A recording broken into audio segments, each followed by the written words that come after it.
Okay, today we're going to dive a little bit deeper into the actual piece, The Light in the Wilderness. This is that sacred oratorio by Dave Brubeck that we're performing on April 5th with the Brubeck brothers. And the Brubecks play Brubeck Quartet.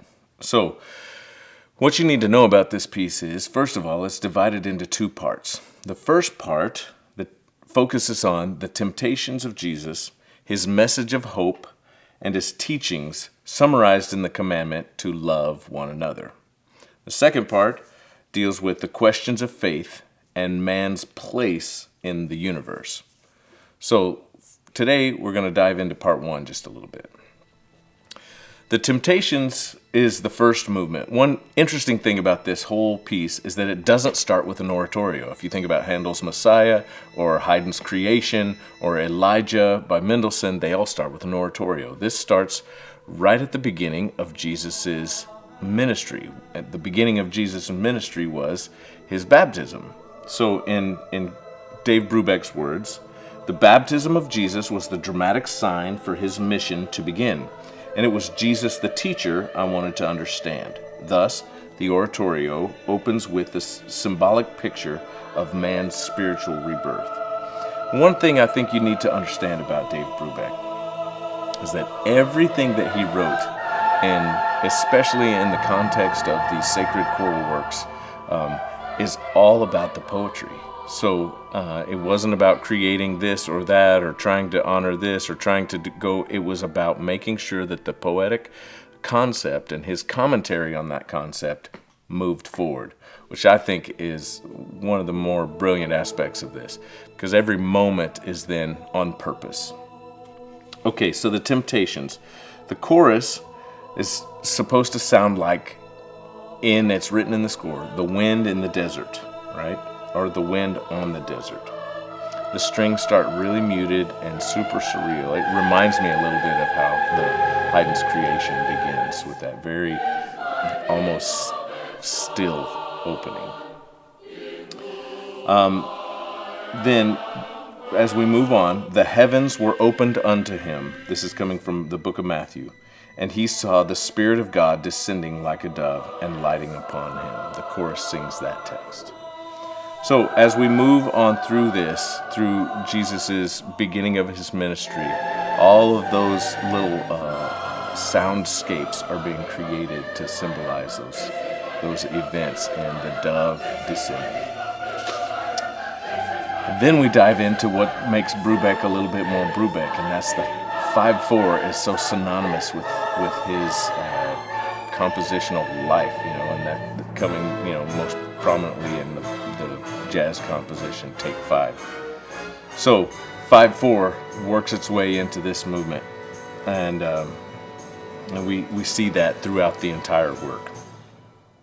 So then Jesus is led into the wilderness, and we get to start to understand, the story starts to unfold on the actual temptations. So here's Brubeck writing again. The temptation to rationalize one's compromising as a means to gain idealistic ends is the theme of the wilderness dialogue between Jesus and the devil.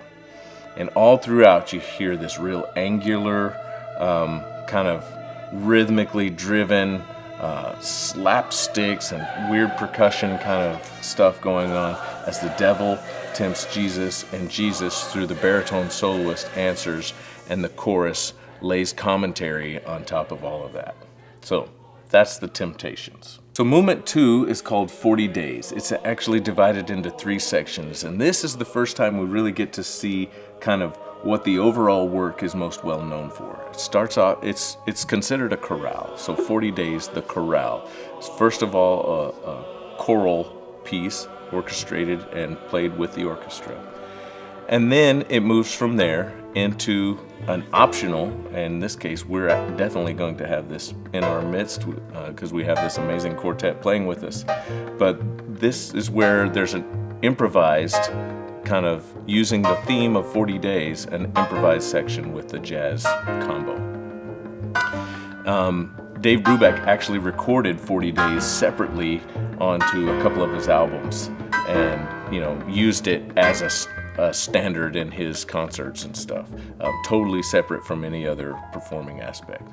And then the third section, so movement 2C, is actually a brass chorale, using the same theme, going back and adding some 5/4, the 5/4 element of it, and playing it with the brass ensemble. So you get to hear three versions, the second being almost a meditation on the first, and then the third being kind of the brass rebuttal to the other two.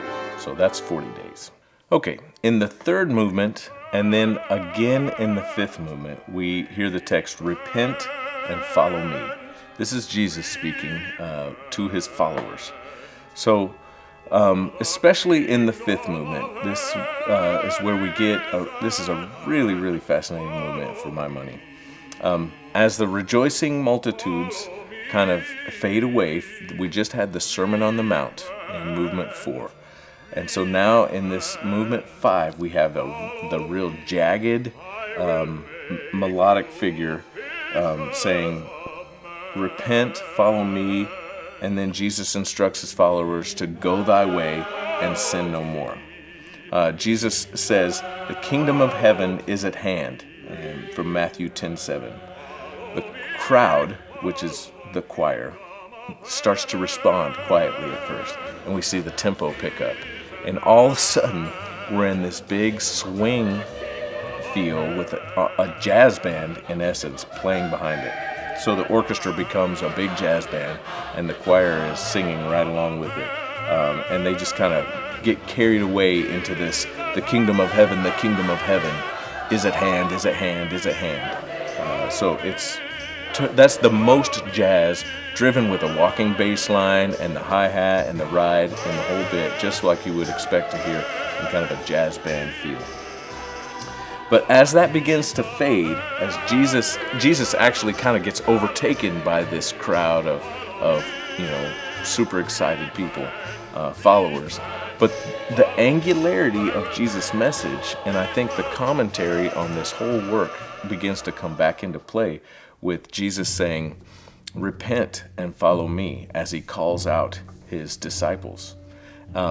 This is not a Precious Moments Bible version of calling out his disciples. I think from the very beginning of the piece to the end of the piece, we see the seriousness of what Jesus was calling his followers and ultimately mankind to do and be. So this is not a real happy, majory, "Hey, come and follow me. It'll be really great and we'll hang out a lot." It's a super angular, this is going to take some work. And so then as Jesus actually calls the disciples by name, there's a soloist come in, and it becomes a 12-tone row with each disciple on a different pitch.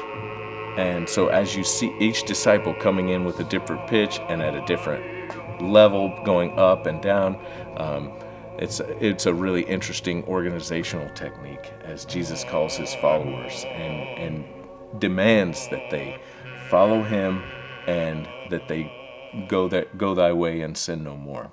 Okay, the middle movement, or movement 7 of 12, is actually the kind of the golden mean of this project. Dave Brubeck spent time in World War II, and during that time was baffled by the atrocities that he saw. And really, in some ways, the blessing or luck that he received in not being sent to the front lines. So in Love Your Enemies, the first thing that happens in the orchestration is that the orchestra is actually commanded to make warlike sounds. So again, I refer back to, this is not your Precious Moments kind of Bible story. This is a Jesus saying, the hardest thing you're ever going to do in this life is to love your enemies. People that in World War II are shooting at you and bullets are flying, you're commanded to love them. And the piece sounds like that. So you have the orchestra playing a cacophony of sounds, for just a period of time. Play whatever you want that sounds like war. And then the themes start to come in. And with the baritone soloist commanding, "Love your enemies," very aggressively and angular. So all of that woven together, and as the chorus kind of adds their thoughts to this, and we get into time and we pull away from time, everything's serving that. And you still, again, you start to see some 12-tone rows, but it's all about that poetic design. Love your enemies, do good to those who hate you, and just how difficult that really is. That's the end of part 1. So I hope you dig it. Hope you come to see us. We'll see you on April 5th.